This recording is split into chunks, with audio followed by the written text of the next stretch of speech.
Ele é santo.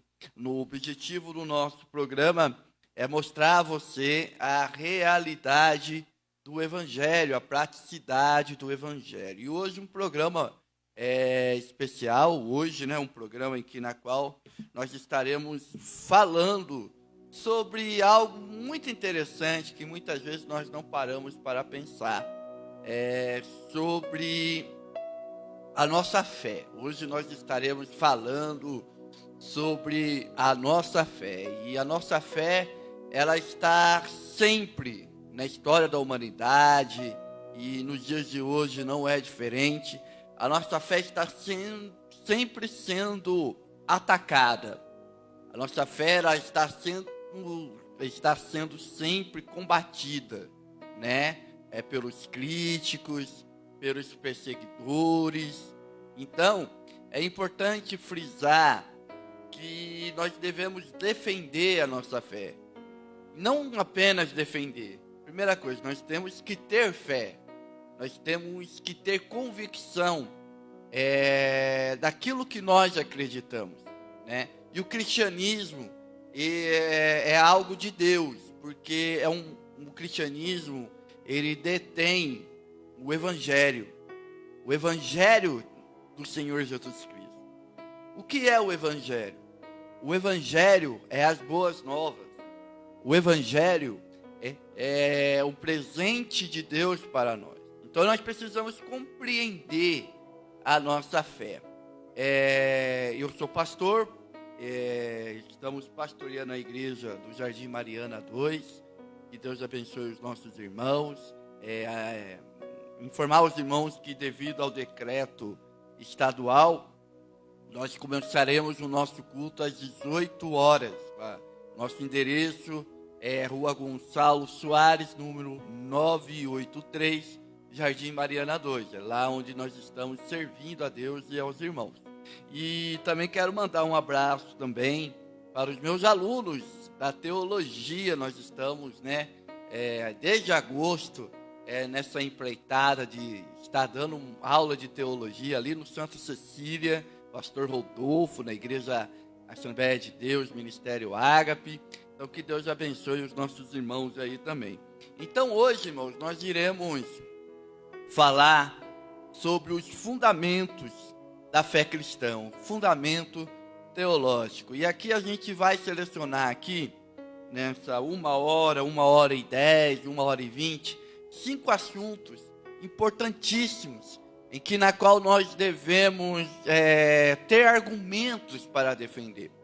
O primeiro assunto na qual nós iremos analisar no fato no tocante à existência de Deus. Existência de Deus. A existência de Deus, irmãos, é interessante falar sobre a existência de Deus, porque hoje, nesses 200, 300 anos para cá, que levantou-se uma questão da existência de Deus. Existem pessoas, e você deve conhecer, como eu também conheço, que não acreditam na existência de Deus. Muitas pessoas não acreditam que Deus existe. Como é que eu consigo provar que Deus existe? E é interessante, irmãos, que a Bíblia Sagrada, a palavra de Deus, ela não se preocupa em provar a existência de Deus. Por isso que às vezes nós temos essa dificuldade. Porque a Bíblia já apresenta Deus agindo. Em Gênesis capítulo 1, verso 1, esse versículo diz o seguinte: no princípio criou Deus os céus e a terra. Não há uma preocupação em mostrar para os povos, em mostrar para o homem a existência de Deus. Deus existe. Não. Só que o homem, ele tem que se distanciar tanto de Deus, ele tem que se distanciar tanto do seu Criador, que hoje se faz necessário nós pensarmos sobre alguns argumentos que provam a existência de Deus. Pensar sobre algumas coisas que tem no nosso planeta, no nosso universo, que provam que Deus existe. E o primeiro argumento na qual eu queria falar é sobre o caráter de Deus, né? A Bíblia diz que Deus, ele é eterno, imutável, ele não pode pecar, ele não pode praticar injustiça, ele é totalmente, imparcial. Essa é a doutrina cristã sobre Deus. O nosso Deus, ele tem atributos, ele é onipotente, onipresente e onisciente. Ele é santo, ele é justo, ele é amoroso, ele é misericordioso. O resumo da doutrina cristã sobre Deus é isso. Esse é o resumo do resumo do resumo do resumo. E o mais interessante é que se você for comparar a nossa concepção de Deus, né? Embora pensar assim seria uma presunção nossa, né? Porque o nosso Deus, ele é tão grande, ele é tão assim, vamos dizer assim, ele está tão acima que nenhuma mente humana é capaz de conceber a ideia de Deus. Porque quando eu consigo conceber a ideia de Deus, então Deus deixa de ser Deus e ele se torna um ídolo. Ele se torna alguém na qual, vamos dizer assim, eu estou limitando. Então o nosso Deus, ele é muito mais do que isso. Ele é muito mais do que as nossas tradições. Ele está acima de tudo, né? E uma das coisas que mais me maravilha ao pensar sobre Deus é que Deus, ele se relaciona com você e comigo.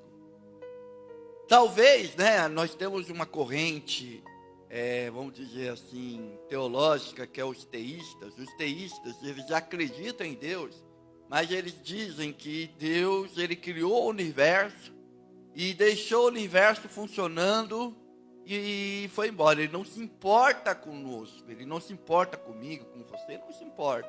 Mas não é isso que o cristianismo fala. O cristianismo diz que esse Deus, ele, embora ele seja grande, onipotente, embora a nossa concepção humana não consegue entender ou compreender Deus, não conseguimos compreender Deus, embora ele estabelece através do Evangelho, através de Jesus, ele estabelece a sua comunhão conosco. Glória a Deus por isso, né, irmãos? Irmãos, que coisa maravilhosa, né? Pensar sobre Deus, pensar sobre o caráter de Deus. E se você comparar a nossa doutrina sobre Deus com as outras religiões, você vai começar a compreender que os deuses que muitos homens adoram, acreditam,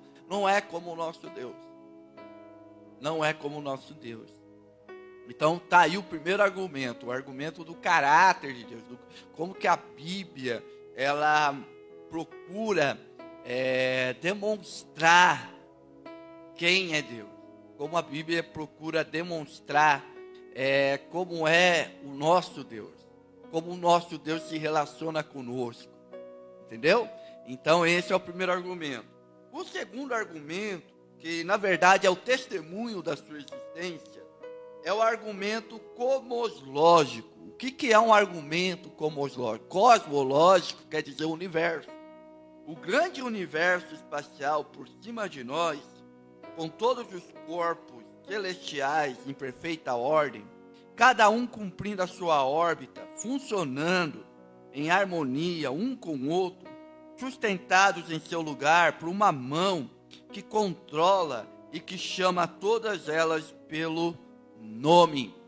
Então, esse argumento cosmológico é o seguinte: você vai olhar para o universo, você vai olhar para o nosso sistema solar, você vai olhar para as estrelas, você vai olhar para ver como funciona a natureza, como que funciona o nosso corpo humano. E nós vamos perceber, irmãos, que quando nós olhamos para a ciência, A verdadeira ciência, não aquela ciência que quer combater Deus, que quer colocar em dúvida ou em xeque a existência de Deus. Eu estou falando da verdadeira ciência. Quando nós pensamos nisso, por exemplo, o nosso planeta, né? E a gente vê que tudo está funcionando, tem um sistema, tem vamos dizer assim, um projeto, é como se fosse um relógio, a existência de um contribui para a existência do outro. Por exemplo, vou dar um exemplo, o ser humano e a árvore. O ser humano, quando ele respira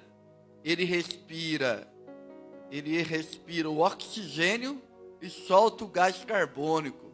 A árvore já é ao contrário. Existe um processo que toda planta faz, que toda árvore faz, chama fotossíntese. Que quer dizer o seguinte: a árvore, ela respira o gás carbônico e solta o oxigênio. Olha só, irmãos, que coisa linda quando nós pensamos nisso. Pensa na Terra. A Terra está numa posição no sistema solar. Ela é o 4º planeta do Sol até aqui no sistema solar. Dizem que se a Terra tivesse 1 centímetro além do lugar onde ela está, se ela estiver 1 centímetro à frente do Sol, não ia ter vida na Terra. E se ela tivesse 1 centímetro longe do Sol, também não ia ter vida na Terra. Olha só, ela está numa posição correta. Existem dois movimentos universais que estão acontecendo: o movimento de rotação e de translação. Então isso é algo maravilhoso, isso é algo tremendo, irmãos. Esses dias eu estava conversando com um amigo, e ele estuda física, ele gosta muito de física, ele congrega conosco lá na nossa igreja, é o irmão Jonatas, e ele estava falando algo muito interessante. Ele estava falando que cada vez que ele estuda, né, porque muitas vezes a nossa preocupação, né, é quando a pessoa começa a estudar física, ciências, a gente tem essa preocupação, ela tem uma tendência de abandonar a fé. Mas ele não, sabe o que ele falou? Ele falou algo muito interessante. Ele disse: pastor, cada vez que eu estudo física, mais eu me maravilho com a obra de Deus. Então essa é a nossa segunda argumentação. Primeiro é o caráter de Deus. E a segunda argumentação da existência de Deus é o argumento cosmológico, ou seja, olhe para o universo, olhe para o nosso planeta, olhe para o nosso corpo, como que o nosso corpo funciona. E a gente vai começar a perceber que não tem esse negócio de o acaso. É o acaso, aconteceu isso do nada. É mais fácil, para mim, na minha concepção, humilde concepção, irmão Alexandre, Deus abençoe, irmão Alexandre. Na minha concepção, é mais fácil eu acreditar que Deus criou tudo isso, do que acreditar que tudo isso foi gerado do nada. Eu tenho que ter mais fé de que tudo isso foi gerado do nada, do que acreditar que tudo isso foi criado por um Criador. O terceiro argumento que nós podemos usar para falar da existência de Deus é o argumento teleológico. O argumento teleológico para a existência de um Criador divino é abrangente. A teologia estuda a evidência do desígnio ou do propósito aparente da natureza. A beleza e a sublimidade da criação de Deus em toda a natureza ao nosso redor são trabalho de um artista. Então, o que é um argumento teleológico? Não é argumento teológico, é teleológico. Que argumento que é esse, pastor? Esse argumento é o seguinte: tudo que nós olhamos tem um propósito. Nada nessa terra, nada nesse universo está à toa, tudo tem um propósito. A árvore tem um propósito. Aquele peixe tem um propósito. Aquele animalzinho, a formiga, tem um propósito. Olha só, irmãos. Que coisa interessante. Tudo tem um propósito. O argumento teológico diz que nada nessa terra, nesse universo, está à toa. Há um desígnio, há um propósito. A nossa vida, irmãos, não é sem propósito. Eu estou aqui com um propósito. Você está aqui com um propósito. Por mais que nós não sabemos qual é esse propósito, por mais que muitas vezes nós temos essa sensação na qual nós estamos perdidos, mas nós temos um propósito. Olhe para a natureza, vamos olhar para a natureza novamente. Tem um propósito. Tudo tem um propósito na natureza. É interessante isso, né? Hoje, né, o ser humano, ele pisa na formiga. Amanhã a formiga vai pisar no ser humano, porque o ser humano vai morrer. Olha só que coisa interessante. Olha o ciclo da vida. Tudo, a terra, parece que tudo na terra tem um ciclo, né? Tem uma origem, tem um começo e tem um fim. Então esse é o argumento teológico. É dizer, olha, se Deus não existisse, então não ia ter propósito. E que vida triste é essa de não ter propósito, né? O outro argumento, esse argumento é muito bom, que é o argumento moral. Os seres humanos são criados com uma consciência moral, isso é, a habilidade de distinguir o certo e o errado. Ele foi criado por Deus com livre-arbítrio, apesar de viver num mundo que apresenta as mais diversas pressões e escolhas, ele é um livre agente moral que pode escolher o bom ou o mal. Então, existe um argumento, que é o argumento moral. Como é que eu sei o que é certo e errado?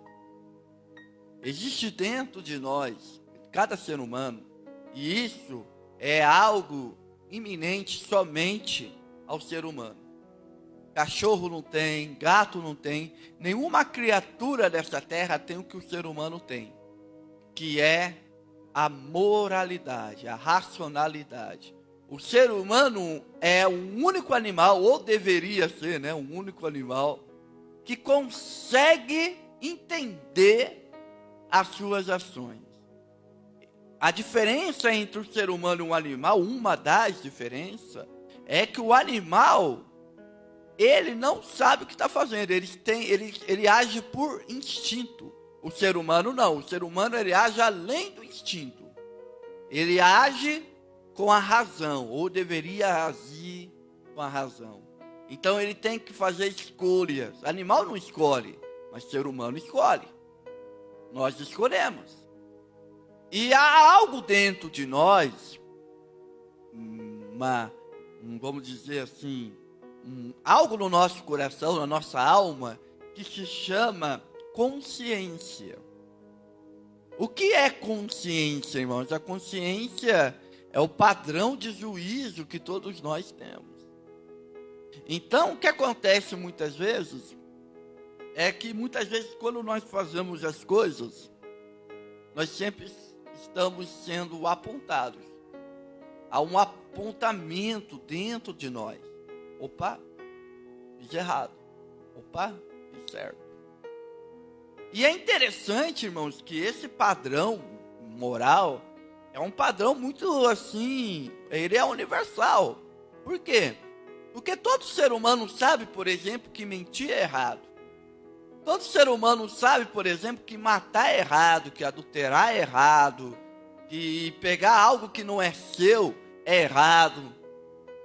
Se nós fazemos isso, é porque nós infringimos a nossa consciência. E você quer ver como que a nossa consciência atua? Não sei se você já teve essa experiência de ver uma pessoa no final da sua vida. Já viu uma pessoa no final da sua vida? Que coisa interessante. É interessante que quando ela está partindo, e ela está consciente, lógico, qual é a preocupação dela? A preocupação dela não é traz os meus diplomas, Ah, traz o meu extrato bancário para eu ver quanto que eu tenho no banco. Ah, traz, vamos dizer, né? Ah, traz para mim os meus carros. Não, qual que é a preocupação? Traz fulano, porque eu quero pedir perdão. Traz fulana, porque eu quero me despedir. Por que isso, irmão? Porque o ser humano sabe, algo dentro de nós sabe, que se um dia, quando nós morrermos, depois disso haverá um juízo. Parece que haverá uma prestação de contas. Nós não sabemos muito disso, mas dentro de nós, a nossa consciência diz que nós estaremos prestando conta para alguém. Interessante isso aí, irmão. Muito interessante. Então, esse é o argumento moral. E temos também o argumento ontológico. Esse argumento trata do estudo científico de um ser quanto à sua existência e o seu viver e agir. É um fato que o conceito humano sobre um Deus requer que ele seja perfeito, absoluto, em todas as suas virtudes e ações.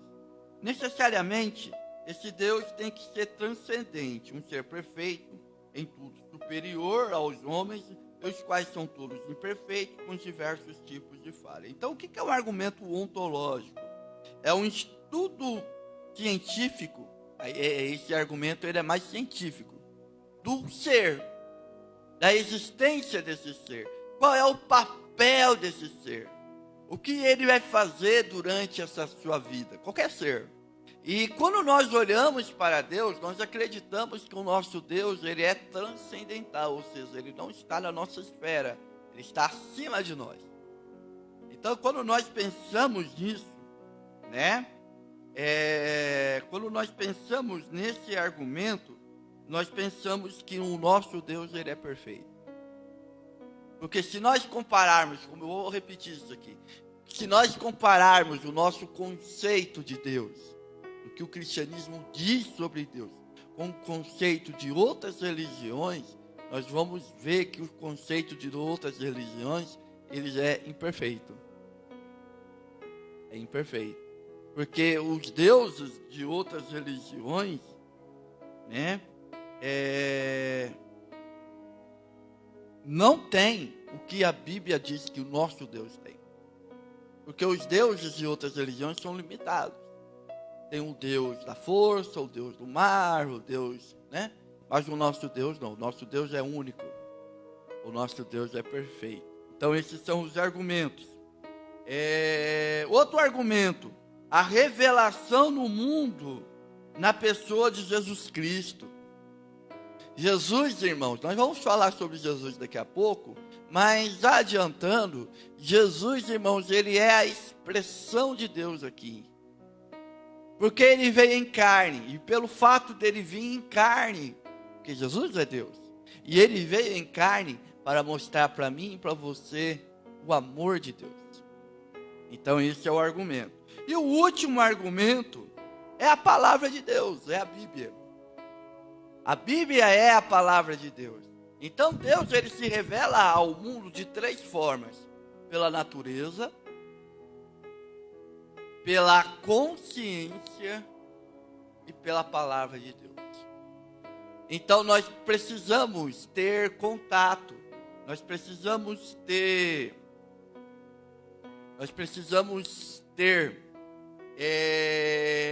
vontade de conhecer a palavra de Deus. Nós precisamos estudar a palavra de Deus. Nós precisamos meditar na palavra de Deus, né? Então esse é o argumento da existência de Deus, né? Segundo assunto que eu gostaria de falar, que também faz parte da nossa fé. Primeiro nós falamos sobre a existência de Deus. O segundo assunto é a doutrina da criação, né? A doutrina da criação, que é uma doutrina que tem sido atacada também nos nossos dias de hoje, né? A doutrina da criação, todo mundo sabe que Deus criou todas as coisas. E conforme o relato de Gênesis capítulo 1 e 2, Deus criou tudo, né, no período de 6 dias. E há uma discussão teológica desses 6 dias. Se esse dia é um dia de 24 horas ou é um dia de milhões de anos. Então há essa discussão.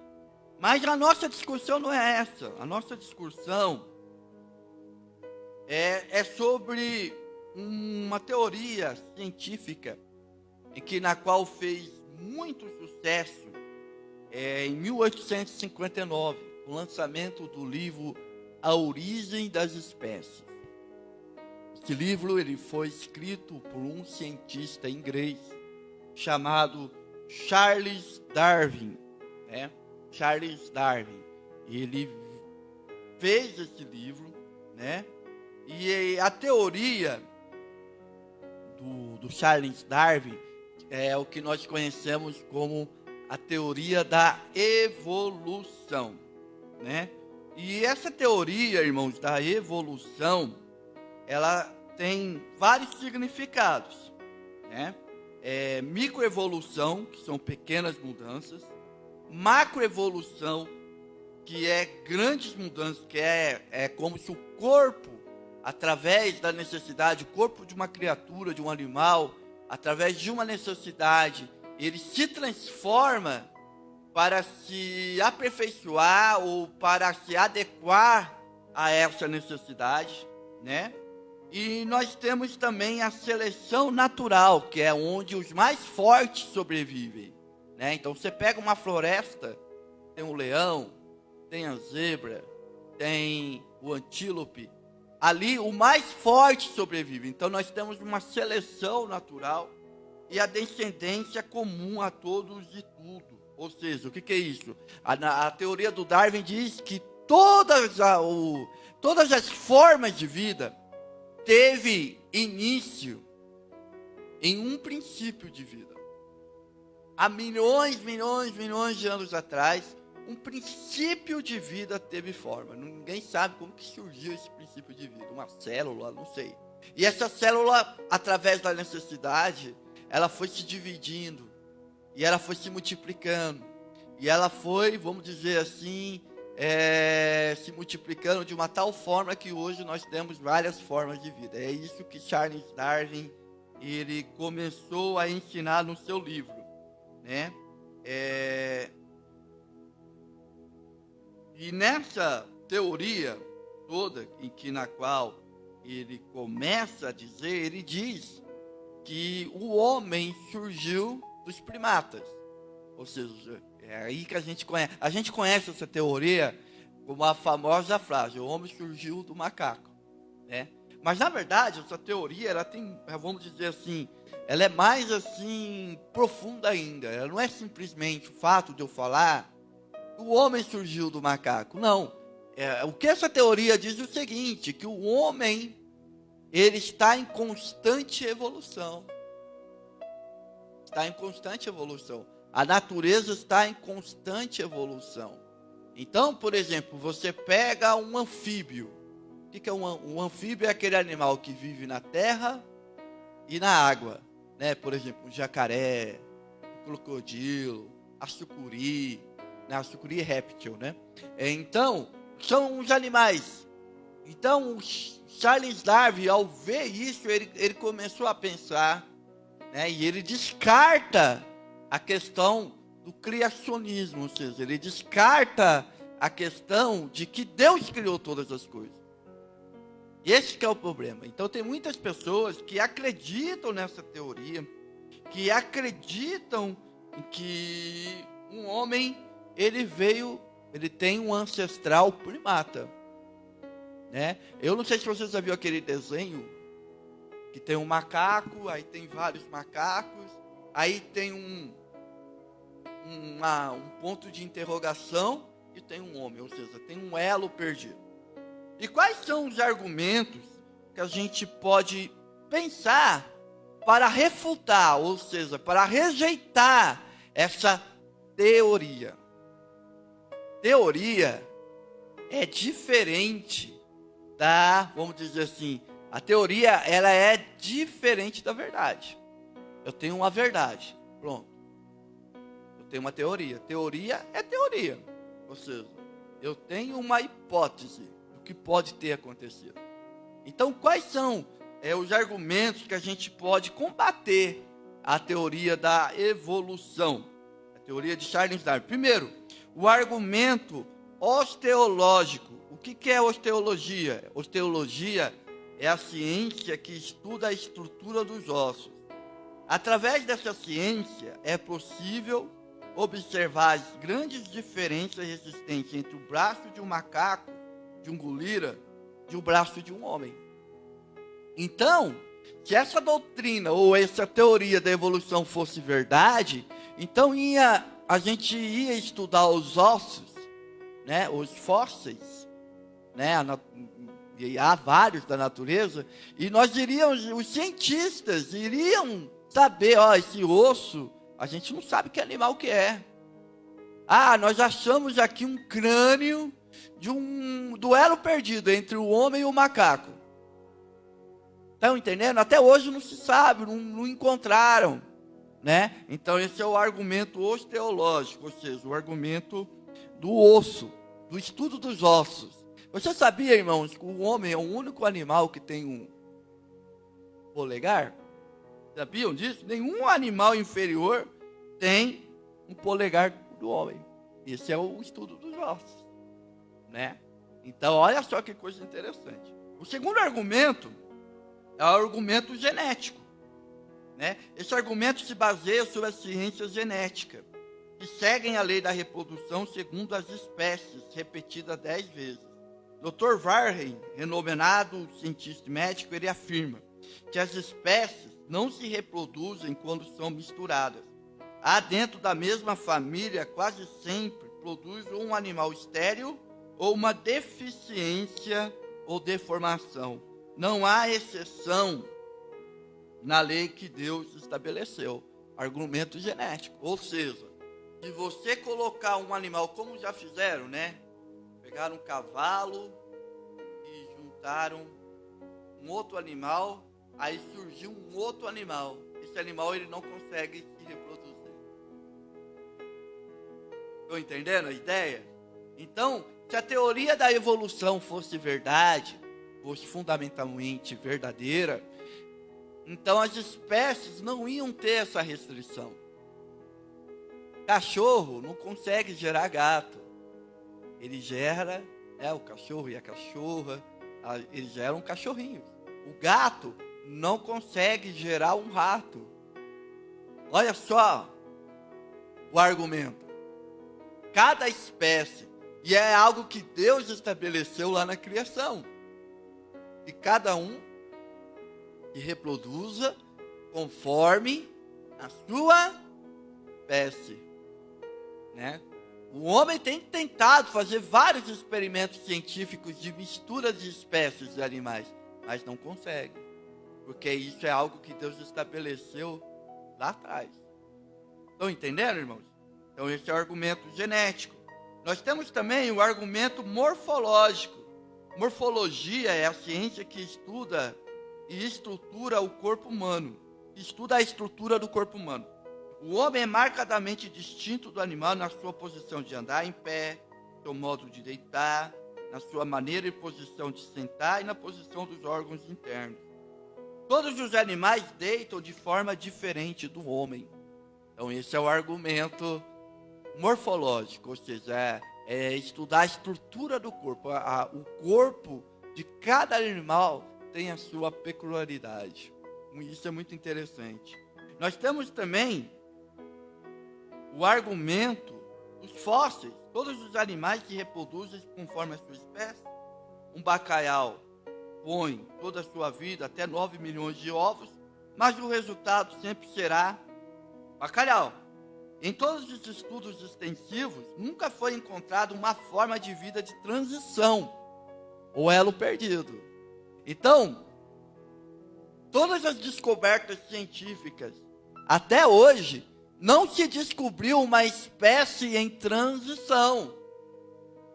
Estão entendendo? Não descobriu um osso E nesse osso, eles descobriram que esse animal que vivia na terra, por exemplo, agora ele vai começar a viver no mar. Até hoje não se descobriu, há várias lacunas quanto a essa teoria, né? E o último argumento é o argumento do processo contínuo de evolução.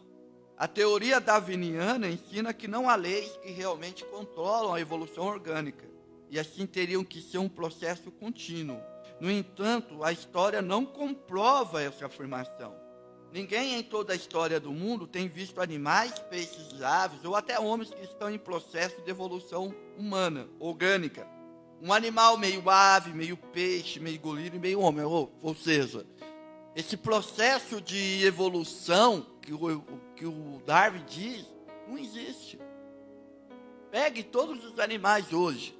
Você não vai ver uma criatura meio gorila e meio girafa. Não existe, não tem. Então essa teoria não bate. Ela não se sustenta, né? E qual é a posição bíblica acerca da criação? Que primeiro, a Bíblia ela distingue o criador da criatura. Existe um criador e existem as criaturas, né?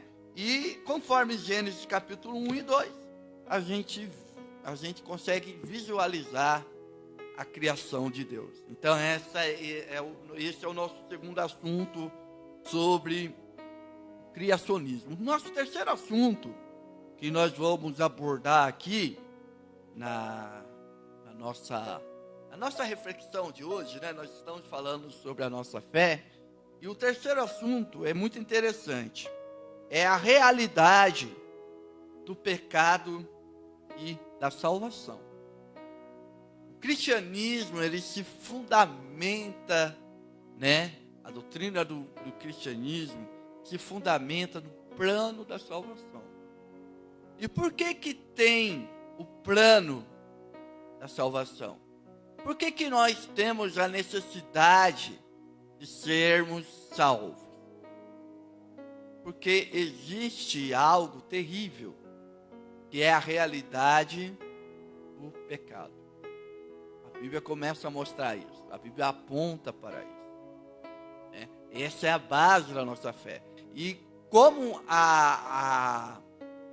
o ensinamento da existência de Deus e do criacionismo, a realidade do pecado e o plano da salvação também são doutrinas que são muito combatidas, desacreditadas por muitas pessoas, né? Quais são os conceitos do pecado em diferentes confissões e correntes? Por exemplo, a ciência cristã, que é uma seita, né, eles ensinam que o pecado e o mal não são reais, mas trata-se de ilusão. A solução para tal libertação da mente, pois o homem é incapaz de pecar, adoecer e morrer. Então a ciência cristã, ela diz que o pecado nada mais é do que uma ilusão da nossa cabeça. Então nós precisamos ter uma libertação para nos libertar desses conceitos de pecado, que é o que a ciência cristã diz. O ateísmo diz que o pecado deve ser negado e combatido.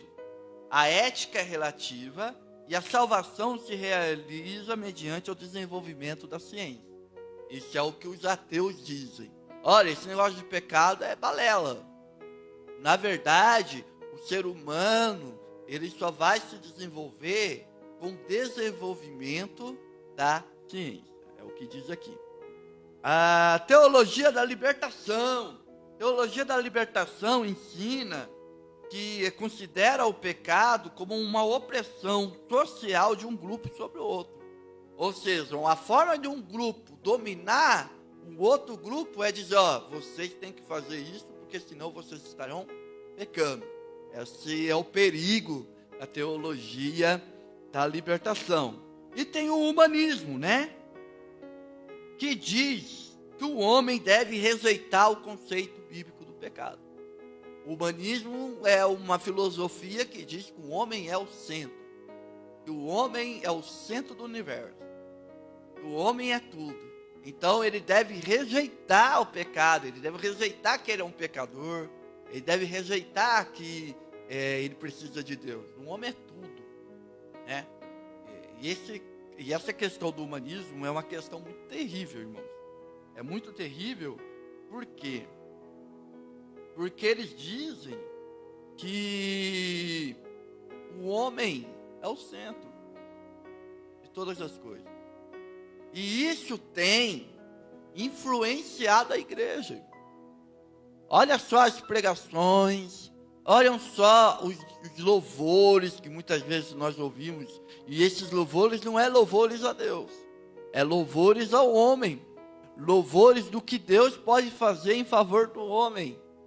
Então toma cuidado com esse humanismo, porque esse humanismo, né, esse evangelho influenciado por essa filosofia humanista, é um evangelho na qual diz que o homem não precisa se arrepender, que o homem não precisa se converter, que o homem não precisa, vamos dizer assim, que o homem não precisa seguir o caminho, não precisa, né?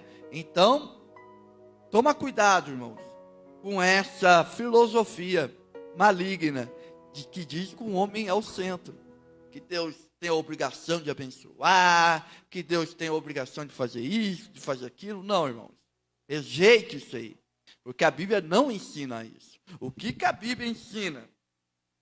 A Bíblia ensina que o pecado se originou em Lúcifer, né? Ezequiel capítulo 38 diz como que surgiu o pecado. Quando Lúcifer quis, através da sua vaidade e do seu orgulho, tomar o lugar de Deus. Aí surgiu, né? Aí surgiu o pecado. E qual foi a estratégia de Lúcifer aqui na terra? Quando ele esteve aqui na terra, através da serpente, ele quis convencer, e conseguiu convencendo a mulher, o homem, a cometer o mesmo pecado que ele. Porque note bem, em Gênesis capítulo 3, o que acontece ali? A serpente diz para Eva: Eva, se você comer esse fruto, que é o fruto do conhecimento do bem e do mal, você vai ser como Deus. Olha só o argumento. Olha só o argumento. Perceba, não é isso que ele quis lá no céu? É o mesmo argumento que ele usa para o homem. Só que, diferente do Lúcifer, Deus, então, ele começa a estabelecer o seu plano da salvação. Em Gênesis capítulo 3, verso 15, Deus diz que a semente da mulher pisará na cabeça da serpente. Olha só que coisa interessante, irmãos. Porém, inimizade entre ti e a mulher, e a semente da mulher pisará na cabeça da serpente. Ali começa, irmãos, o plano da salvação. Ali começa, irmãos, algo grandioso, que hoje eu e você nós temos acesso à salvação, né? E quais são os efeitos do pecado depois disso? Primeiro, a autopercepção do pecado. No momento exato que um homem cometeu o pecado em seu pensamento e imaginação, em seu desejo e sua vontade, uma tremenda mudança ocorreu nele. Isso se torna evidente pelo fato que imediatamente depois do pecado, Adão e Eva tentaram se esconder de Deus e um do outro. Quando eles comeram no fruto, a primeira consequência que teve foi a autopercepção que algo estava errado.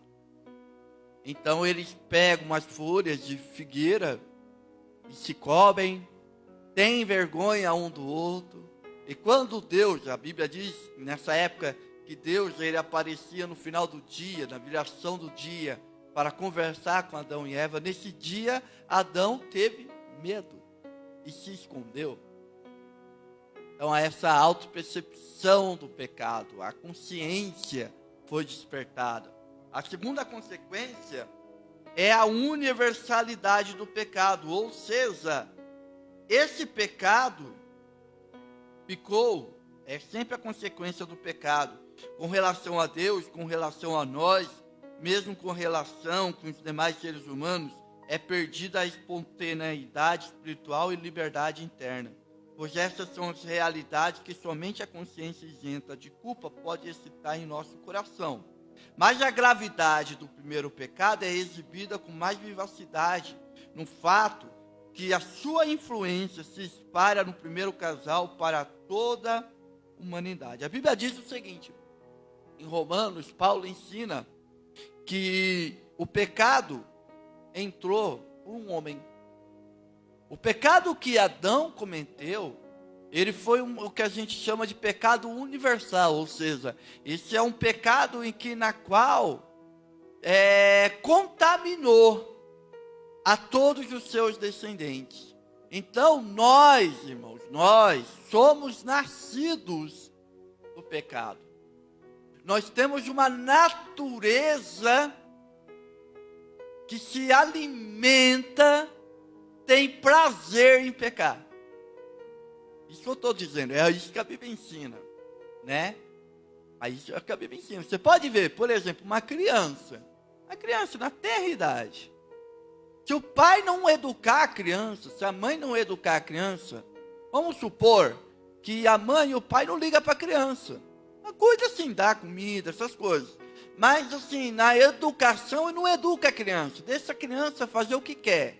Como é que essa criança, ela vai se comportar quando crescer? Ninguém vai aguentar essa criança. Porque se tem algo que brota já entre nós, irmãos, é o egoísmo. E a criança, né, ela começa a ser egoísta. A criança, ela é egoísta. Tanto é que uma das primeiras repreensões que nós recebemos na vida, que qualquer criança recebe na vida, é, você tem que dividir. A criança, ela pega um copo, ou ela pega um celular e diz, é meu, é meu, é meu, é meu. Não, divide com um coleguinha. Divide com um amiguinho, né? A criança, ela tem essa índole. Todos nós temos essa índole de ir para o mal. E se nós não tivermos alguém para nos corrigir, alguém para nos mostrar a verdade, nós vamos fazer o mal. Nós vamos fazer o mal. E embora a consciência aponte, mas nós temos prazer em fazer o mal. É isso que a Bíblia ensina, a universalidade do pecado. E a providência da salvação. Então Deus não deixou o homem ao léu. Deus não deixou o homem ao léu. Deus poderia muito bem dizer, pecou, bem feito, agora eu vou embora. Mas não. O plano da salvação, ele foi desenvolvido antes da fundação do mundo, irmãos. Olha só que coisa maravilhosa. O plano da salvação foi desenvolvido antes da salvação do mundo. O plano da salvação não aconteceu assim. O homem pecou, e agora? Deus falando, né? O que nós vamos fazer, Jesus? Deixa que eu... Não, isso já foi planejado antes da fundação do mundo. E hoje, irmãos, fazer parte desse plano, ser alvo desse plano, ser alcançado por esse plano da salvação, é algo grandioso, é maravilhoso. Eu amo, irmãos, eu amo a Deus, eu amo a Jesus, porque eu sou alvo disso, você é alvo disso, aleluia, glória a Deus, glória. Então, irmãos, essa é a terceiro assunto da nossa fé, que é a salvação e o pecado. O quarto assunto, que eu gostaria são 5 assuntos, eu estou no quarto.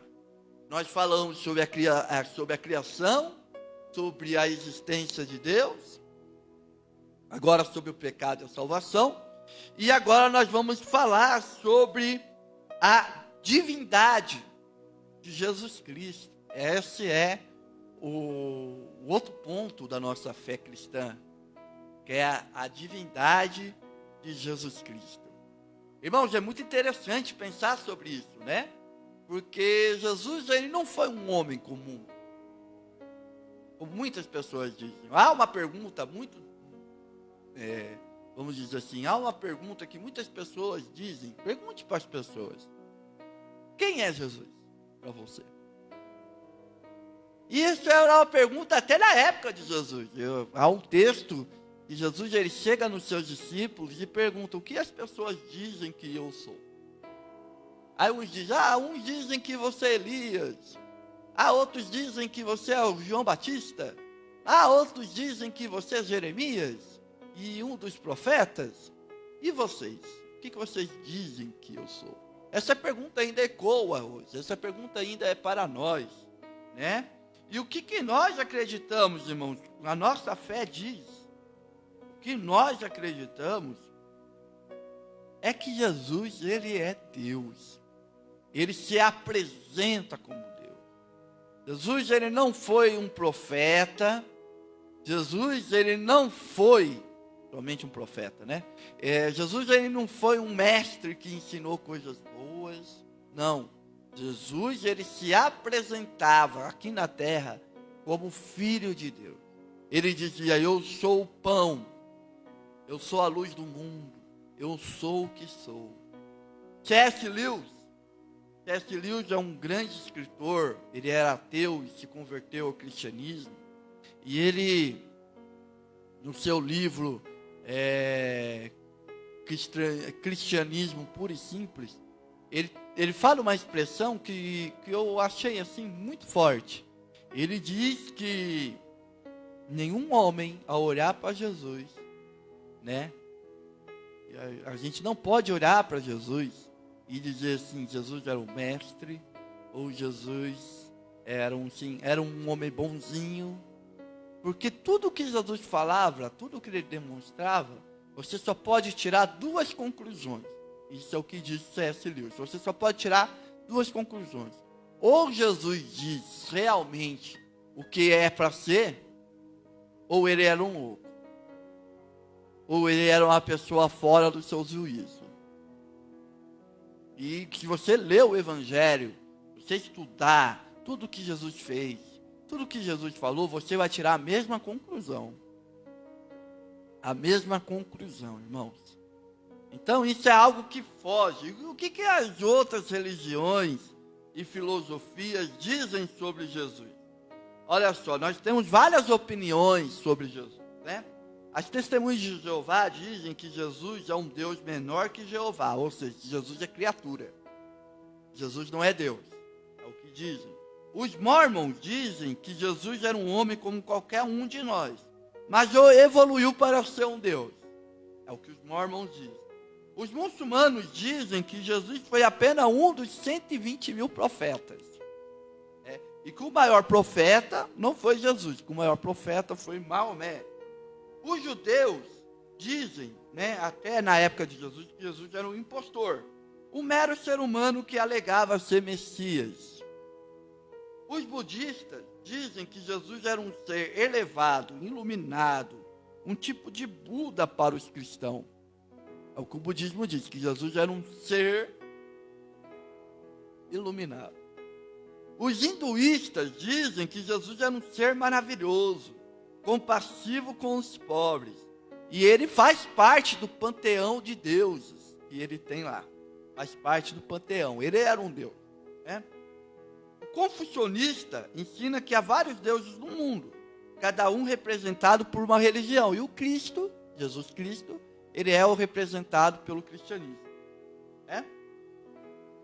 O racionalista diz que Jesus não pode ser divino. Ele revelou-se ser humano. O liberalista diz que Jesus era um perfeito ser humano, não Deus. O pós-modernista diz que Jesus é quem ele representa para você, o que você mesmo faz dele na sua vida. E o Cristo cósmico é o Cristo divino, mas é somente um espírito universal, uma força cósmica. E a nova era diz que Jesus é uma força espiritual que permeia todo o universo. Ele está dentro de cada ser humano. Você tem que descobrir que essa força faz de você o seu próprio Deus. Ou seja, você mesmo é o Cristo, né? Então essas são as várias compreensões de Jesus. Se você quer saber se essa igreja é verdadeira, pergunte: quem é Cristo? O que vocês ensinam sobre Jesus Cristo? Tá aí um ponto interessante. Então a Bíblia, ela sempre vai declarar, o Novo Testamento declara que Jesus é o Messias e que Jesus é o Cristo e que Jesus é Deus. E uma das evidências da vida de Cristo, da divindade de Cristo, é a sua ressurreição. Algo interessante aconteceu, irmãos, na ressurreição de Cristo. E uma das coisas que acontece na evolução, na divindade de Cristo, na ressurreição de Cristo, é o seguinte fato: se Cristo tivesse não ressuscitado, se toda essa teoria, como os judeus levantaram na época, né? Eles esconderam o corpo, porque quando surgiu a notícia da ressurreição de Cristo, o que os religiosos judeus tramaram? Tramaram o seguinte: vamos falar que os discípulos sequestraram o corpo e agora estão dizendo que Jesus ressuscitou. E nós vemos assim na evidência da história, nós compreendemos isso na evidência da nossa história, o seguinte: a postura dos discípulos. Os discípulos, eles foram perseguidos. Os discípulos, né, os crentes, aqueles que se aderiram, vamos dizer assim, né, aderiram ao movimento dos discípulos, todos eles, embora muitas pessoas negavam a fé, muitas pessoas não negaram a sua fé. Se fosse uma mentira, irmãos, Jesus ressuscitou e tal, se fosse uma mentira, se isso fosse verdade, que os discípulos sequestraram o corpo e tal, irmão, você acha que uma pessoa iria morrer por uma mentira? Será que uma pessoa iria abandonar sua própria vida em prol de uma mentira, de uma inverdade, de algo na qual não aconteceu? Duvido muito, irmão. Então, os irmãos percebem que o fato da igreja ter, né, essa continuidade até hoje, é o fato da existência de Deus. É o fato da existência que Jesus ressuscitou. A doutrina da ressurreição de Cristo, irmãos, ela é a doutrina fundamental do cristianismo.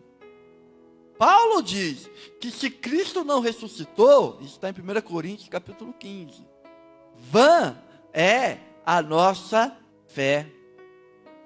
Vã é a nossa fé. E olha, miserável homem que sou, que só espera as coisas dessa vida. Porque não há sentido. Não há sentido, irmãos. A questão de que Cristo não ressuscitou. Então Cristo ressuscitou. E pelo fato dele ter ressuscitado, a doutrina da ressurreição é uma doutrina muito maravilhosa, porque 1 Coríntios capítulo 15, se você leia o capítulo inteiro, 1 Coríntios capítulo 15, é a tarefa que eu deixo para vocês.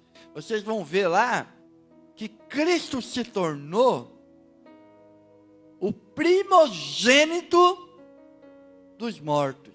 Ou seja, ele foi o primeiro a ressuscitar.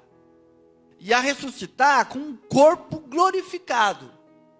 E assim como ele ressuscitou com um corpo glorificado, todos aqueles que dormem nele, é essa expressão que Paulo fala. Nós vamos falar isso daqui a pouco. Que crente não morre, crente dorme. Aqueles que estão no Senhor dormem.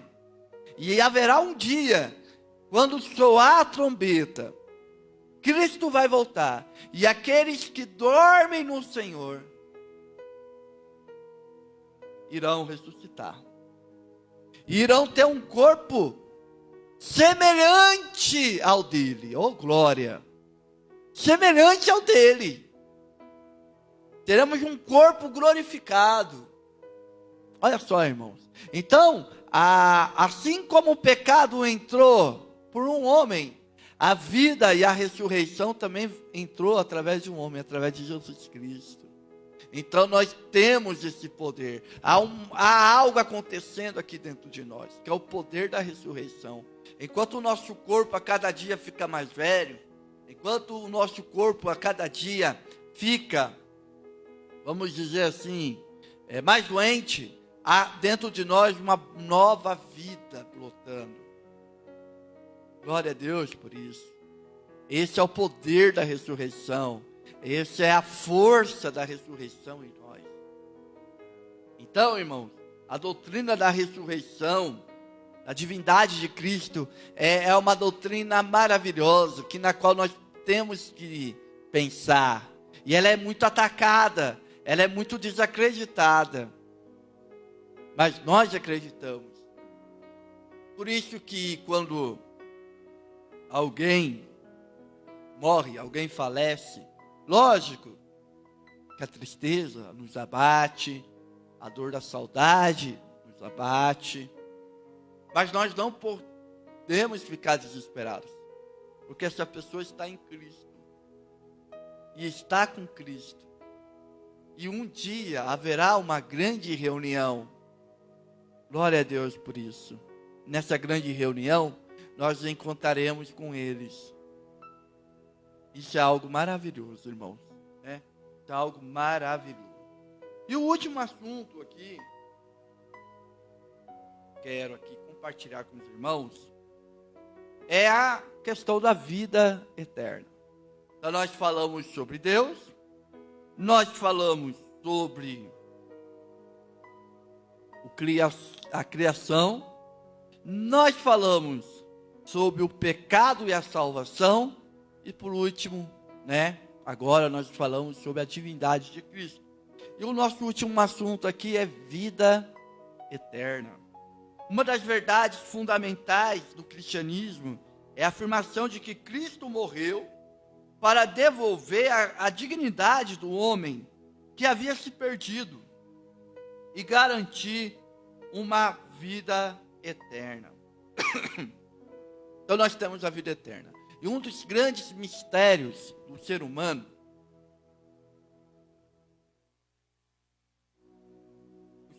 sempre que remete a isso, é sobre o mistério da vida após a morte.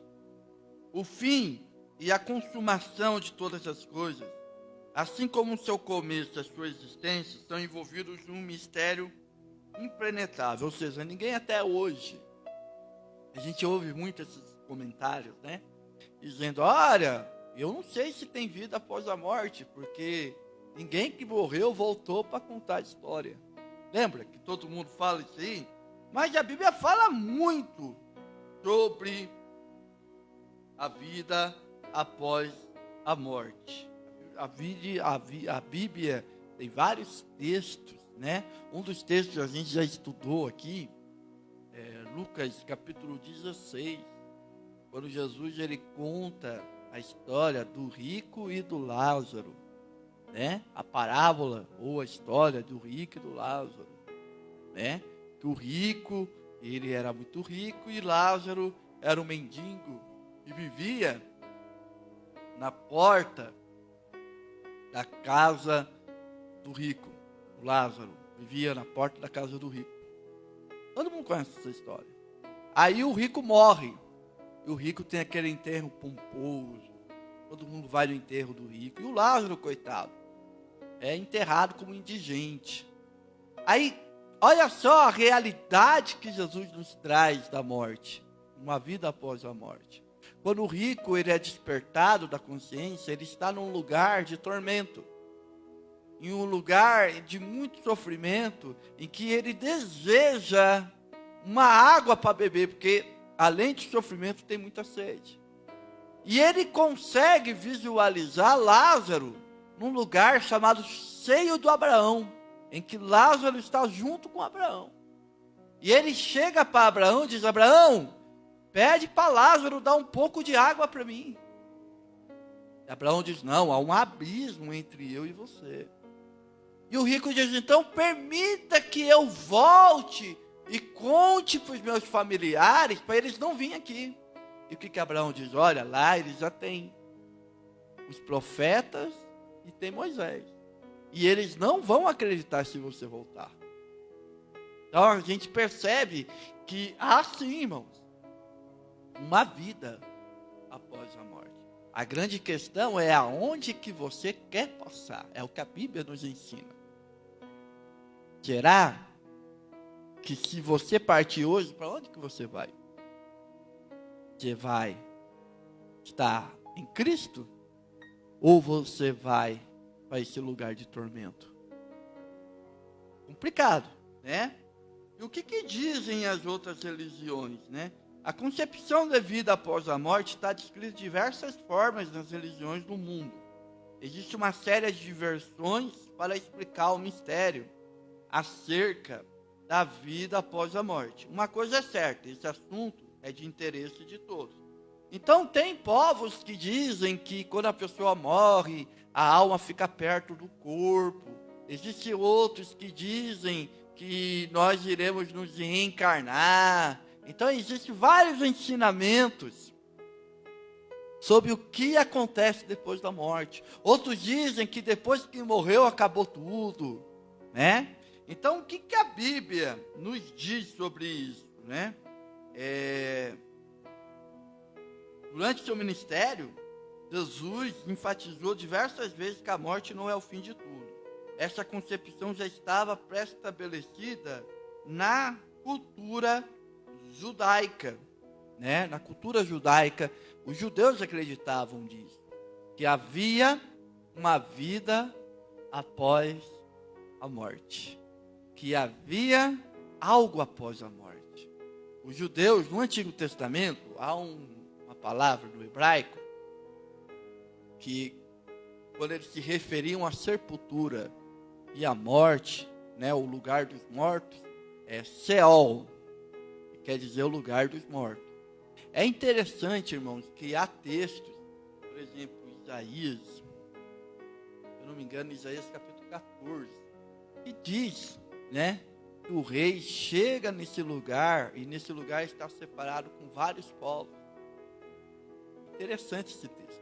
E então a gente percebe, irmãos, que a Bíblia era muito enfática quanto a isso.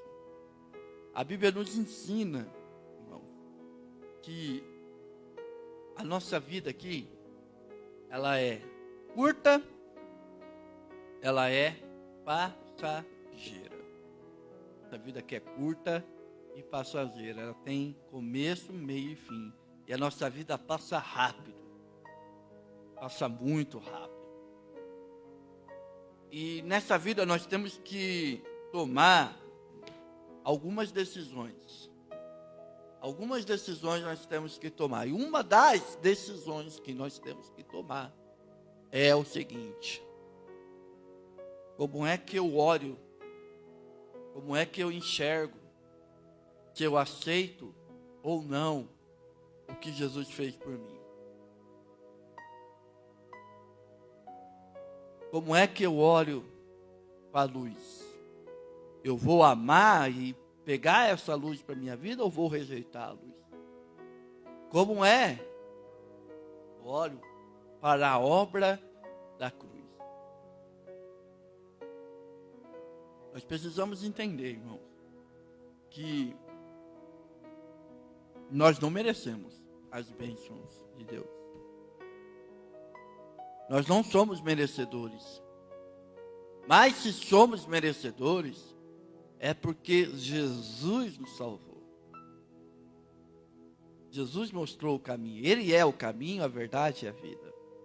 Então é preciso que você, meu irmão, minha irmã, você que está nos assistindo, você que vai assistir depois no nosso canal no YouTube, essa aula, né, que nós tivemos aqui, Como está a sua vida com Deus? Será que se você partir hoje, porque nós não sabemos o dia que nós iremos partir. Eu não sei se você está esperando ficar velho para morrer, mas a gente, na verdade, não sabe o dia na qual nós iremos partir. Como é que está o teu coração? Como é que está a sua vida com Deus? Como é que está a sua vida com o Senhor?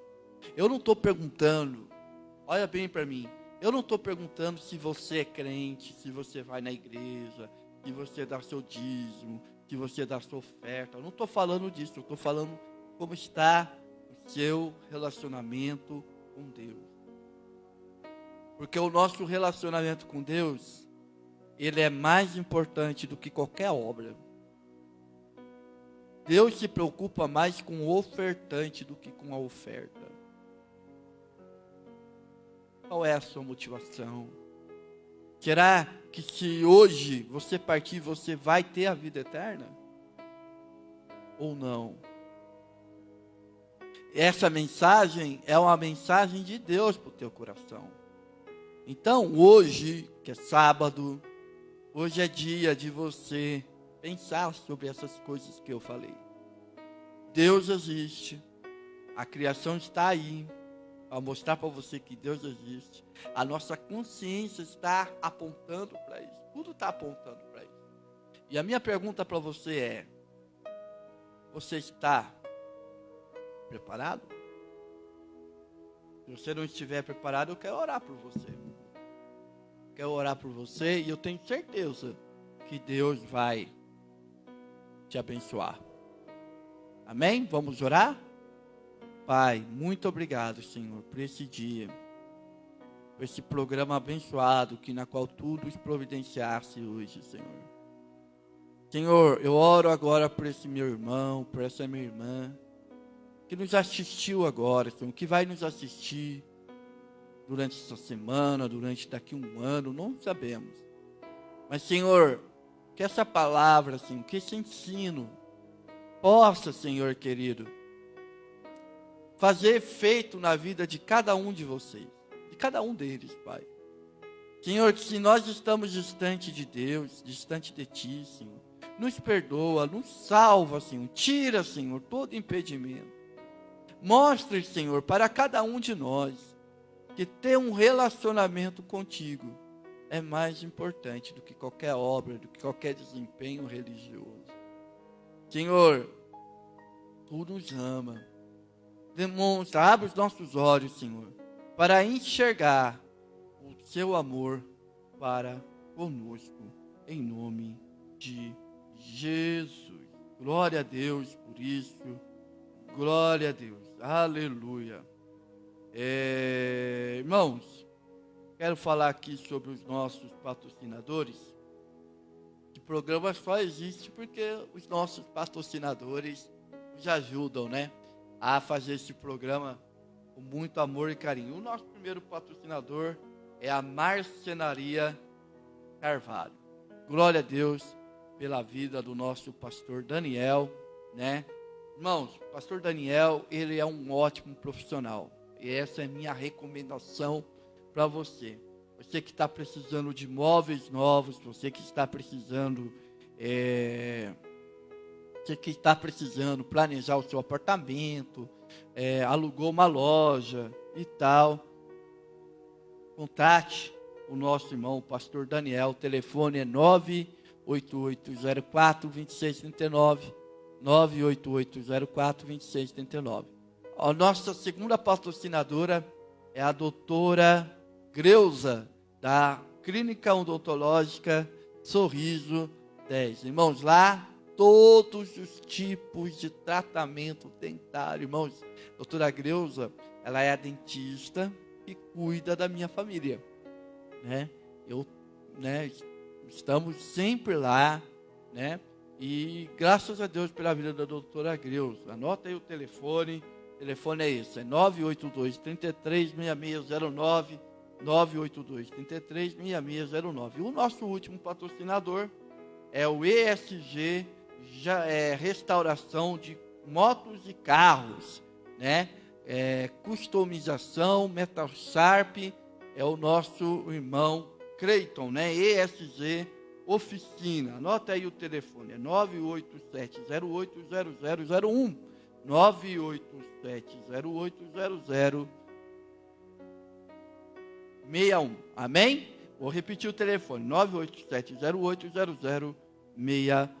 Amém? Deus abençoe os nossos patrocinadores. Amém, irmãos? Deus abençoe você. Obrigado pela companhia. Obrigado pela cumplicidade. E eu espero que os irmãos sejam abençoados. Amém? Um bom final de semana. Em nome de Jesus. E até o próximo sábado. Com mais um programa Aos Pés da Cruz. O mundo há de passar e toda profecia, os dons, as línguas e tudo mais que existir. Porém, como aquele que foi, hoje é e para sempre há de ser. O amor é a essência de Deus e para sempre também vai viver. Bondoso e sem rancor, fiel e consciente, humilde e sofredor, espera tão somente, justo e verdadeiro, tudo suporta e tudo crê. Tão puro e perfeito é o amor, não busque interesse ou favor. Mistério, expressão, vida e luz do Senhor.